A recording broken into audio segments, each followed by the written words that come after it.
মানে 3 পর্যন্ত তেমন পড়াশোনা না। আপনার বাবা কি করে? আব্বা রিক্সা চালায়। কেমন আছেন? ভালো আছেন? তো কি করতেছেন? দেখে আছেন। ও, বাড়ি কোথায়? হ্যাঁ, ভৈরব। ও, কবে আসছেন? এক সপ্তাহ হয়ে গেছে। কেন? চাকরি হয় নাই? ও, কোথায় চাকরির জন্য আসছিলেন? ও, পড়াশোনা কি আপনার? আমার পড়াশোনা শুধু আপনার আমি ওয়ানে বসে আসছি যে আমার ও, মানে 3 পর্যন্ত তেমন পড়াশোনা না। শুধু নামটা হয় কাছাকাছি তো বাড়িতে কে কে আছে? ভারতে শুধু বোন আছে ভাই আছে মা আছে। বাবা নাই? বাবা আছে। তো তাদের কি জানাই আছে নাকি না জানাইয়া? তারা হয়তো বা জানে ঢাকা আছে তাদের চাকরি খোঁজার জন্য আমি খুঁজে আইছি ঢাকায়। ও, তো কথাটা তো হয় ফোনে।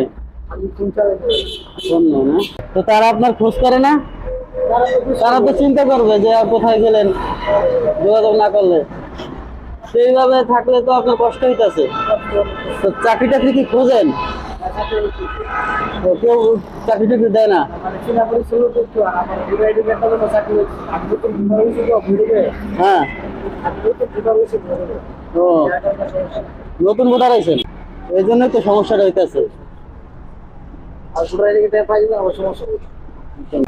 তো এমনিতে অন্য কাজটা একটু খুঁজেন। হ্যাঁ দোয়া করেন ভাই। বিয়ে তো করেন না, না? বিয়ে করেন না। তা আপনি গ্রামে চলে যান, ওইখানে আপাতত কিছু করেন।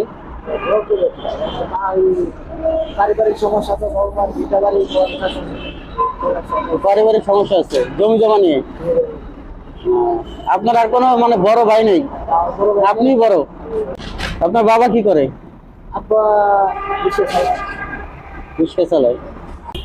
কম্বল লাগবে? দিলে ভালো কম্বলটা তো আপনি তার চেয়ে বাড়িতে চলে যান। দোয়া করবেন ভাই। যদি কখনো কাজের সন্ধান পান তখন আবার আসবেন, এটা ভালো হইব।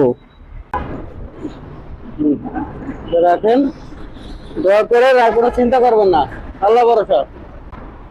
তো ভালো থাকেন, হ্যাঁ। আপনার নাম কি? সুজন। তো ভালো থাকেন, হ্যাঁ, আসি। আসসালামু আলাইকুম।